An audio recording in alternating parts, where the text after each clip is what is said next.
At my 9-year-old son Mason's funeral, my parents skipped the service, then demanded I hand over his $1.2 million trust fund for my sister's wedding. If you were in my shoes at 34 staring at that text amid the fresh dirt of your child's grave, how would you even breathe, let alone reply, share in the comments? Your stories ground me. I'm Lauren, 34 years old. The casket gleams under the gray April sky at Woodlawn Cemetery, too small for the hole it leaves in my world. Mason's final bed lined with the blue quilt he clutched through fevers and needles, lowers with a mechanical whine that claws at my throat.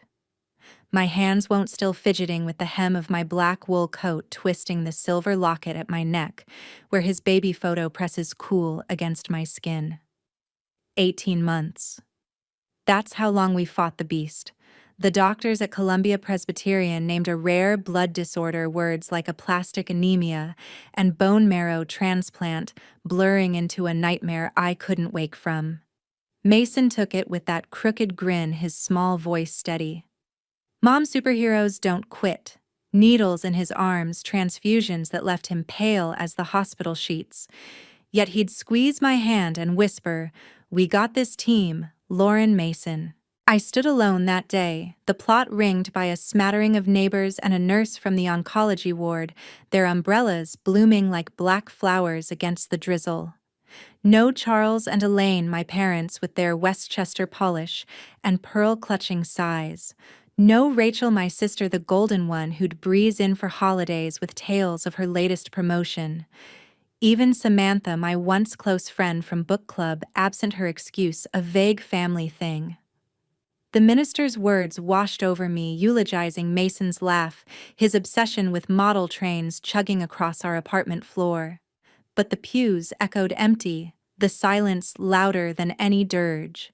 Midway through, as the casket settles with finality, my phone vibrates in my coat pocket, a betrayal in itself, but I fish it out numbly.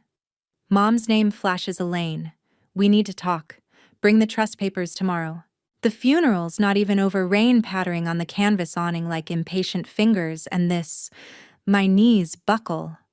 I grip the metal stand holding Mason's photo, his gap-toothed smile from last Halloween pirate hat askew. Trust papers. The $1.2 million Michael, my ex, set up before his overseas posting, a safety net for our boy's future. If the worst, he'd trailed off, eyes fierce, "It's yours, Lauren. Honor him." Worst came swift 8 months of treatments ravaging Mason's frame until his body surrendered in the dim ICU glow. But they want it now. For Rachel's wedding, I scroll up heart-slamming photos from her engagement party, time-stamped an hour ago. There's Dad Charles beaming in a tweed blazer beside a cake tower dripping fondant roses. Mom in emerald silk, arm looped through Rachel's champagne flutes raised amid fairy lights strung across their manicured lawn. 30 guests, easy cousins, colleagues, the whole Westchester Brigade toasting to new beginnings while I shoveled dirt over my son's dreams. Shock blooms cold in my veins, then twists to hurt raw as an open wound tears, blurring the screen. How? Why this now? Mrs. Porter, my neighbor with the kind eyes and lemon bars, touches my arm gently. Her the only one who showed week after week with casseroles when I collapsed home from shifts. "Lauren, you all right, dear?" Her voice pulls me back, the casket still hovering like a ghost. I show her the texts, the photos, voice cracking. They're celebrating. And this. Her face hardens, hand squeezing mine. "Oh, honey, that's not family, that's theft." The workers wait polite for my nod to finish. I can't. Kneeling instead, I place Mason's favorite wooden train on the lid, whispering, "I'll keep you safe, buddy. Promise." As I rise, mud caking my boots, the hurt hardens not to fury yet, but resolve a seed-cracking soil. They skipped his goodbye for her glitter. But they won't steal his forever. Not without a fight. It's 18 months before the ground swallows Mason whole, and I'm 32 clutching his hand in the sterile chill of Columbia Presbyterian's emergency room, the fluorescent lights buzzing like angry hornets overhead as Dr. Ramirez delivers the blow that rewrites our lives. Aplastic anemia, she says, her voice steady, but soft charts flickering on her tablet like a storm cloud gathering. Rare blood disorder, his bone marrow's not producing enough cells. We'll start aggressive immunosuppressants transfusions. Maybe a transplant, if we find a match. Mason, my wide-eyed 9-year-old with the freckles across his nose like scattered constellations, blinks up from the gurney, his superhero cape faded from 100 washes draped over the rail. Does it mean I can't play baseball, Doc? Or just time out? She crouches, meeting his gaze with that practiced kindness. Time out, kiddo. But we're building a team, you, me, your mom. Superheroes win with backup. He nods, fist-bumping her weakly, but his squeeze on my fingers turns vice-tight trust raw and absolute in those brown eyes. That's the pivot. I call my boss at the ad agency the next morning, mid-pitch voice cracking over the line. Family leave. Indefinite. Don't wait. No safety net, just severance scraps and a mortgage on our Brooklyn brownstone biting harder each month. Days dissolve into hospital rhythm. Dawn drives up the FDR horns, blaring like accusations arriving for 7 a.m. rounds where nurses swap out IV bags like puzzle pieces. Afternoons in the infusion suite, Mason doodling spaceships on napkins while the chemo drips slow poison to fight poison, his chatter a lifeline.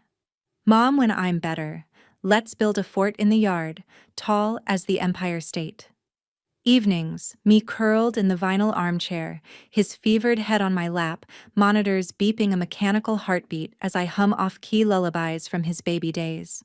Michael had the trust fund locked in before his London transfer, $1.2 million from his software windfall, funneled into an ironclad account for Mason's Horizons college braces that first car. We'd signed the papers in our cramped kitchen takeout, cooling on the Formica, his arm around me. Worst case, Lauren, it's yours. You're his guardian angel. Keep that fire burning for him. I'd swatted his shoulder, laughing through the lump. Don't jinx us, sailor. But now, staring at Mason's ivy-shadowed arm, those words are ballast. The lawyer's confirmation email, a talisman residual beneficiary me, no overrides without my ink.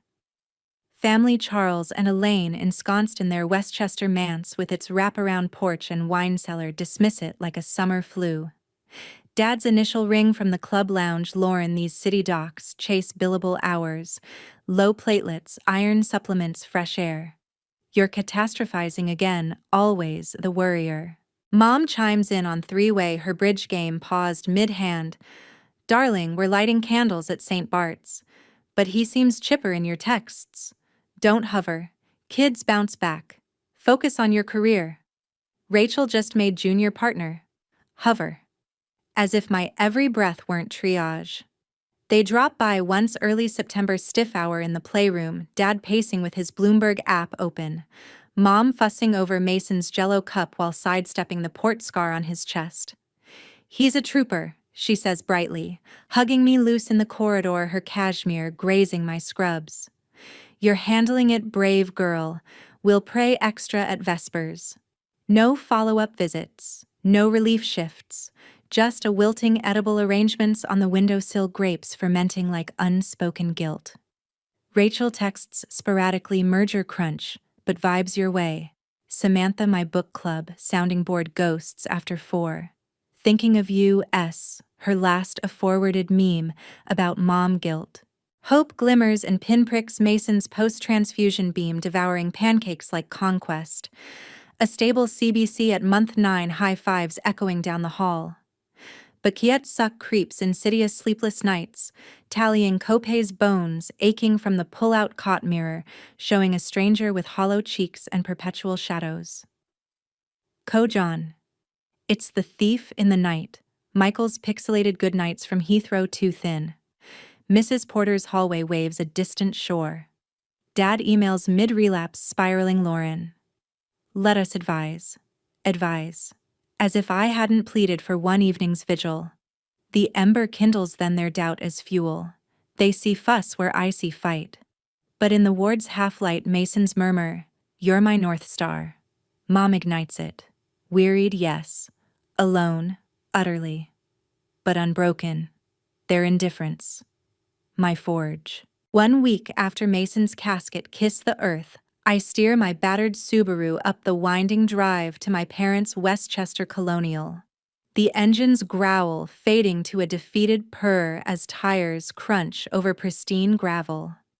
The house stands sentinel ivory siding gleaming under slate roofs, hydrangeas blooming defiant blues along the walk as if grief can't touch its manicured edges.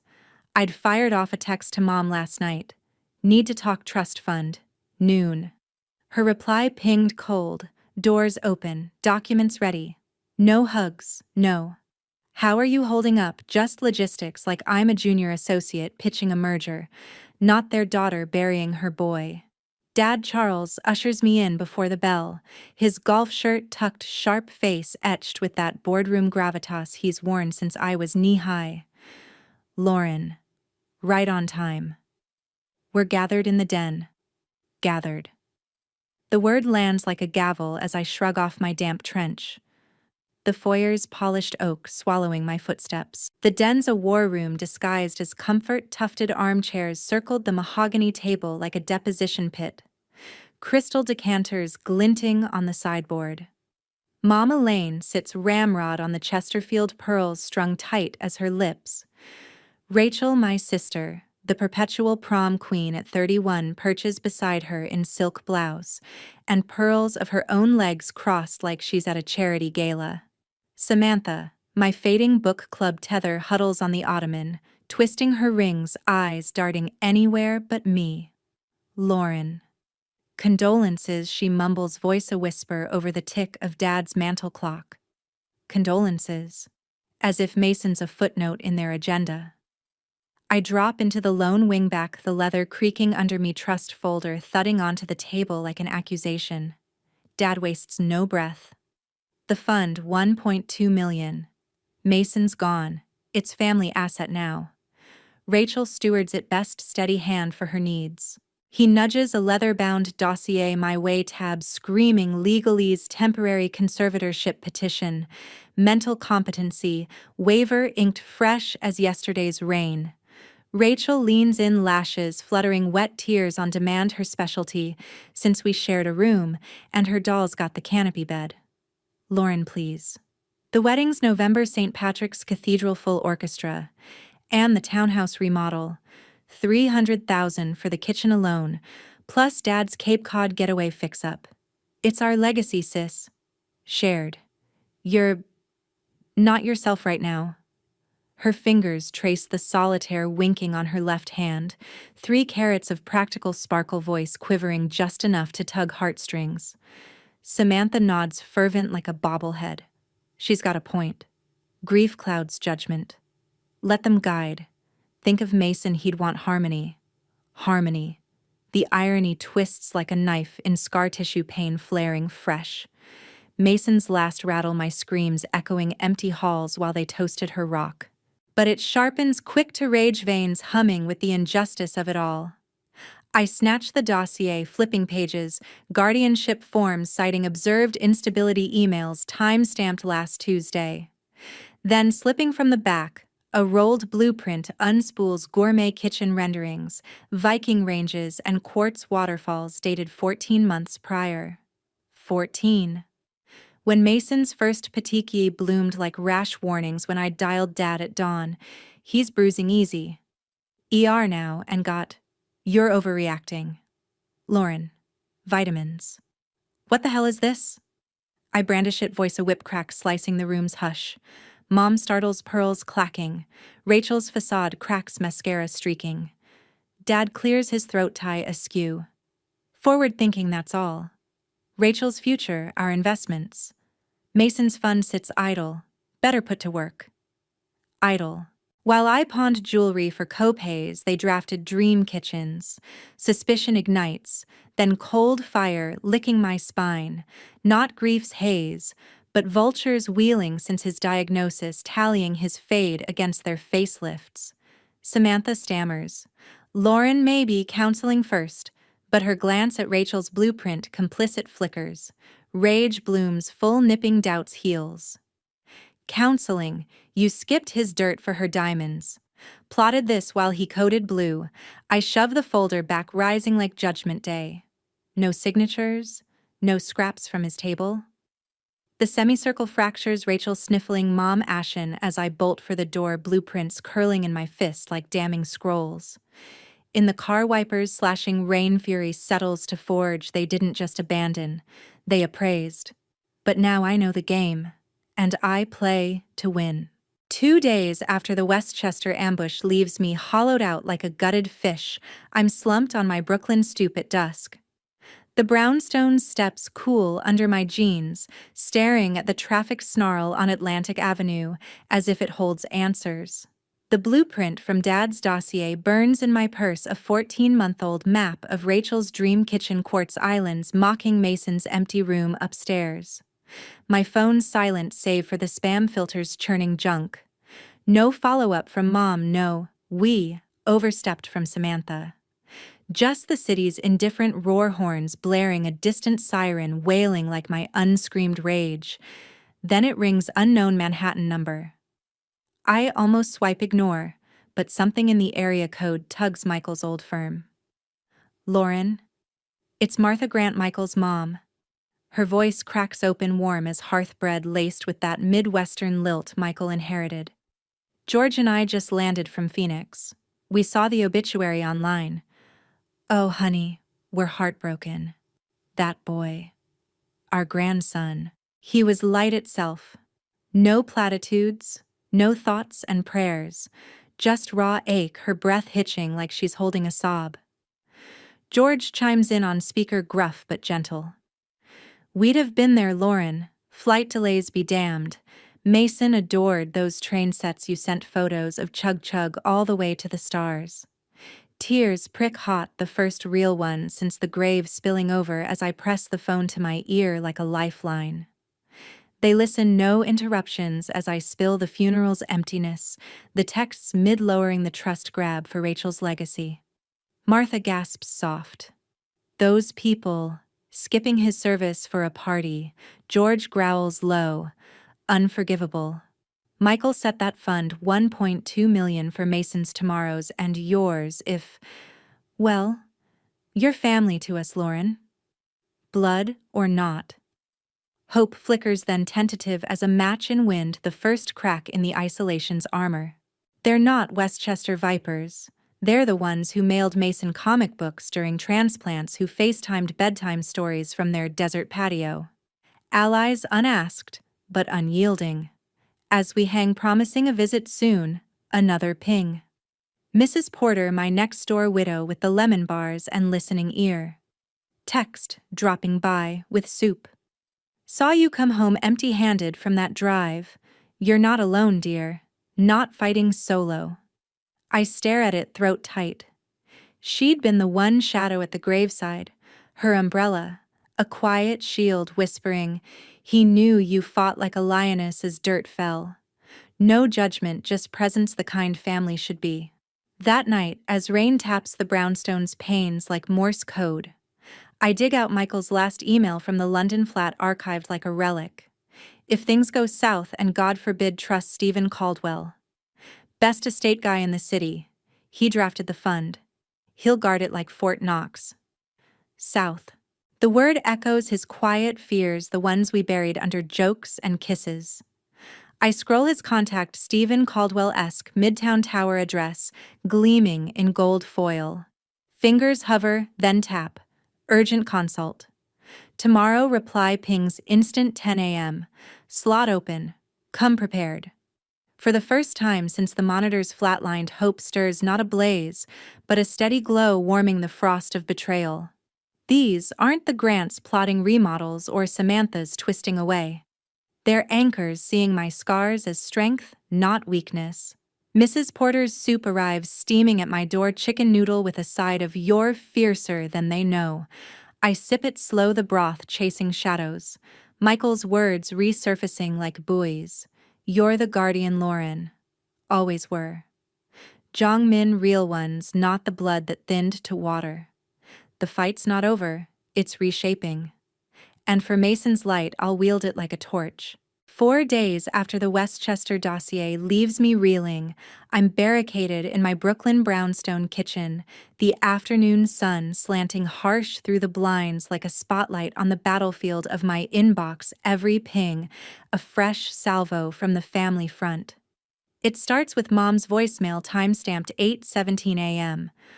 Her voice, that syrupy blend of concern and command, the one she reserves for board meetings or my episodes. Lauren, darling, we're worried sick. That outburst Saturday? It's the grief talking, we know.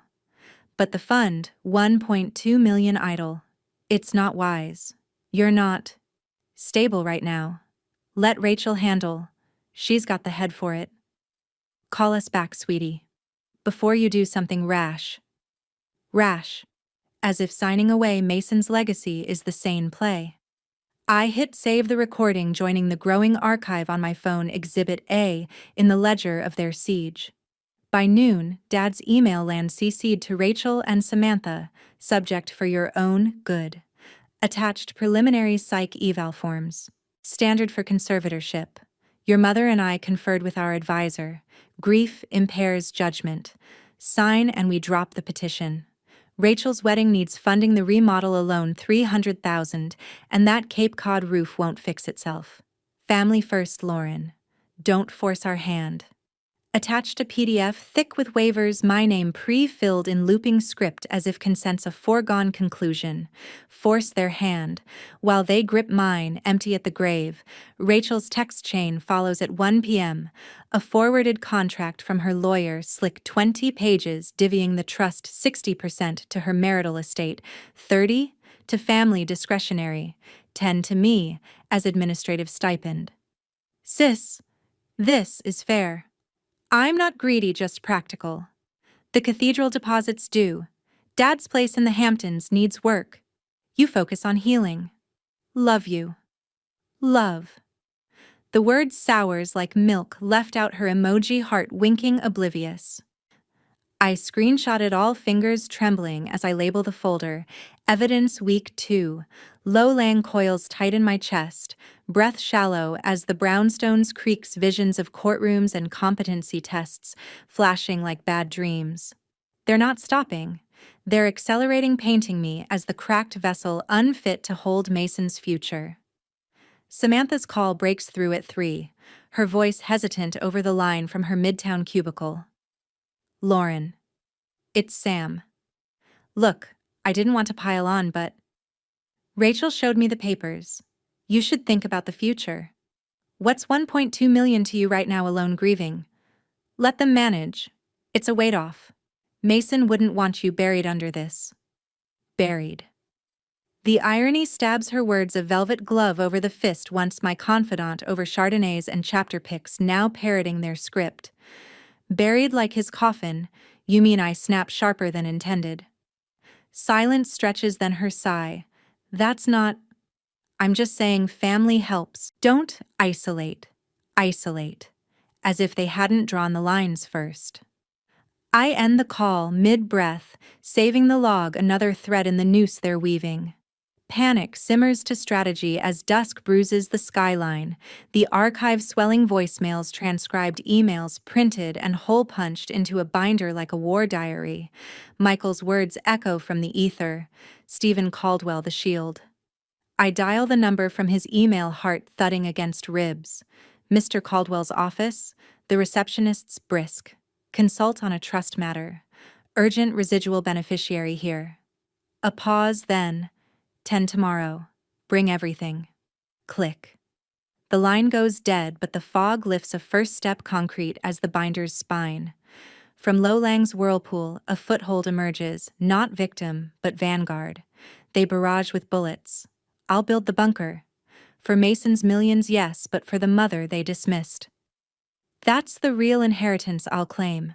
The next morning, I thread through Manhattan's midtown throng like a ghost in the machine, the subway's rumble fading as I emerge onto Park Avenue, the Caldwell firm's brass plaque winking under the watery October sun. My binder swollen with printouts, timestamps, and that cursed blueprint thumps against my hip like a heartbeat I can't ignore. Sleepless nights have etched crow's feet deeper, but today, at 34, I walk taller. Michael's ghost at my shoulder whispering, "You've got this," in that London lilt. The lobby's a cathedral of marble and mahogany, receptionists in pearls glancing up as I state my name, Lauren Ellis, for Mr. Caldwell. A nod, and I'm ushered to the elevator up to the 42nd floor, where the city sprawls like a conquered kingdom below. Stephen Caldwell rises as his assistant shows me in a silver fox in pinstripes handshake firm as his reputation. His office overlooks the spire's walls lined with leather spines and a single framed photo him with a client arms around a beaming grad in cap and gown, Mrs. Ellis Lauren. Michael spoke highly, said you'd move mountains for that boy.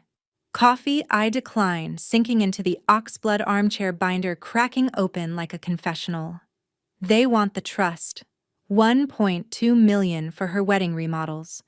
300,000 on kitchens alone. Started planning 14 months ago while he was still fighting. Words tumble, voicemails, transcribed emails chained, the blueprint unrolled on his desk like a trader's map. Caldwell listens, glasses perched low, jotting notes in a leather pad, his silence a balm to my frayed edges. He leans back when I finish, steepling fingers gaze steady as a judge's gavel. Ironclad Lauren. Michael built layers irrevocable for Mason residual to you, no reallocations without your signature. They can petition conservatorship, claim grief's impairment, but that's a steep hill. Courts don't hand over millions on tears. They need proof of incapacity. And this, he taps the blueprint date circled in red. Predatory intent. Shows they eyed the fund while he breathed. A pause, his eyes softening fractionally. You're not alone in this. But we armor up witnesses first. Mrs. Porter, your neighbor. Her affidavits on your care, those hospital vigils. And the Grants, Michael's parents. Their testimony seals Michael's intent. They were at the signing. Armor. The word lands solid, chasing the code John that's gnawed me raw since the grave, the empty pews, the voicemails piling like indictments. I nod throat tight, pulling out my phone to text Martha Grant. Can you and George meet Caldwell soon? Her reply pings instant, flying in tomorrow. For Mason and you. Mrs. Porter's next, her line ringing warm. Of course, dear. I've got journals, every soup pot, every midnight call. You were his world. They'll see. Witnesses. Not ghosts, but guardians stepping from the fog to flank me. Caldwell slides a contract across retainer strategy, outline depositions, countersuit for interference. Hand over the lot, he says, binder vanishing into his safe like buried treasure. We file protective order by week's end. They push. We push back harder. I sign, pen scratching final as a vow, the weight lifting inch by inch. From the window, Manhattan pulses, ants in suits, dreams in high-rises, but up here protected the view, sharpens not a widow adrift, but a warrior girded. Kojon fractures, sunlight cracking the clouds outside, warmth seeping in. Michael's trust wasn't just dollars, it was foresight, a shield forged for this fray. As I rise, Caldwell's hand on my shoulder. You're not fighting shadows anymore, Lauren. This is daylight. In the elevator descent, city rising to meet me, the shift settles, no more solo siege. Allies arrayed, armor locked. They came for scraps. I'll deliver the feast of justice served cold. Chapter 7. The Confrontation. 10 days after Caldwell's office arms me with strategy and steel, I step into the Westchester Colonial for the family summit they've summoned via certified mail, like I'm a hostile witness, not their blood. The air hangs heavy with Elaine's potpourri, and the faint tang of bourbon from Dad's pre-meeting tumbler.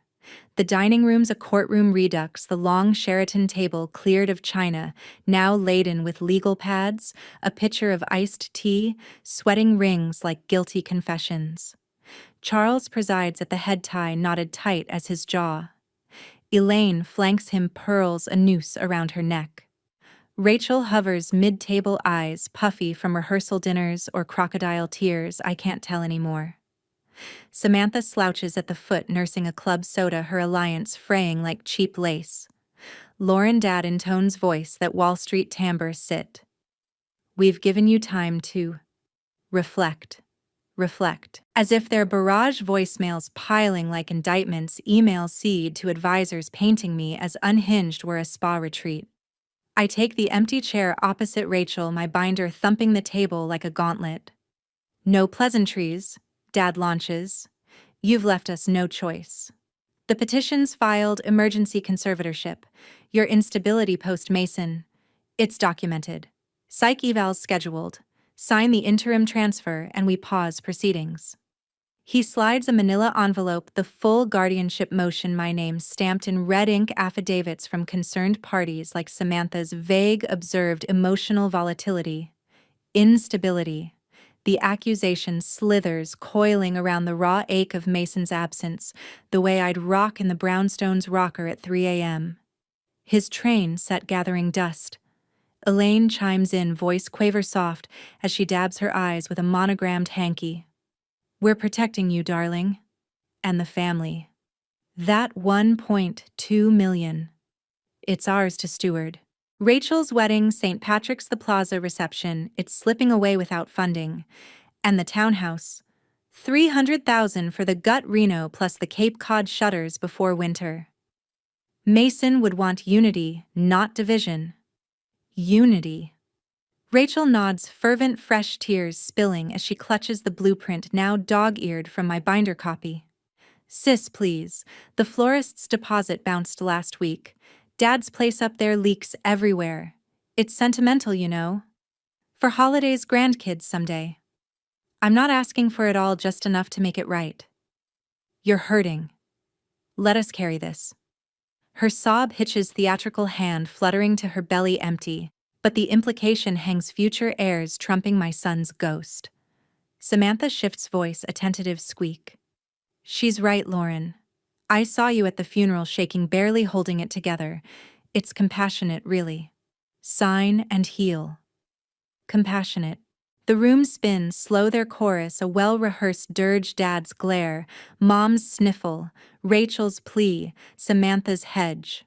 Pain throbs old wounds, reopening the skipped vigils, the overreacting dismissals while Mason coded. But I hold silent, breath measured, letting their script unspool like a noose they tie themselves. Then, calm as a gavel's fall, I unzip the binder. Pages fan out, voicemails queued on my phone, played low. Moms, before you do something rash. Dads, don't force our hand. Emails chain timestamps, glaring blueprint queries from 14 months back, mid-Mason's first relapse. The Reno specs unroll beside Rachel's hanky, dates damning as fingerprints. What Dad lunges, but I lean in, voice ice over the T's clink. Planning while he fought texts mid-grave for papers. This isn't compassion, it's calculation. Rachel blanches, tears drying to streaks. Samantha stammers. Lauren, that's out of context. We were worried. Worried I cut cold as the envelopes seal. Family doesn't skip a funeral for a party, or a son's life for a solstice. The table freezes, forks mid-air, if they'd been eating air thick as verdict smoke.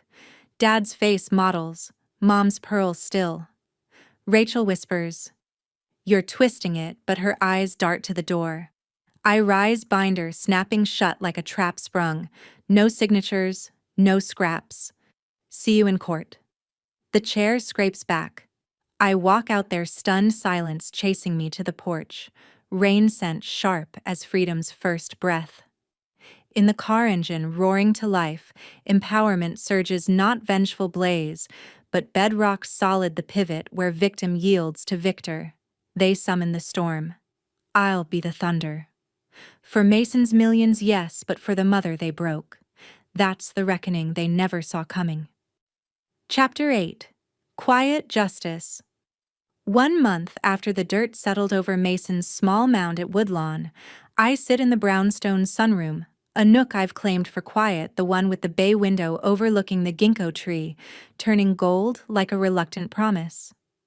The air smells of chamomile tea steeping forgotten on the side table, and the binder from Caldwell's office lies closed beside me, its edges softened from handling like a talisman I no longer need to clutch. 34 feels ancient today, etched with lines. Grief carved but resolve deepened the city's autumn hum filtering through the glass leaves skittering on Atlantic Avenue. A vendor's call, hawking chestnuts from a cart. No more voicemails stacking like threats, no emails laced with concern that reeks of conquest. Just this peace hard-won and hushed, the kind that settles after the storm's last gasp. Caldwell's call came yesterday, his voice that steady baritone over the line from Midtown. "It's done, Lauren. Filed and sealed, protective order, granted trust, locked under your sole control.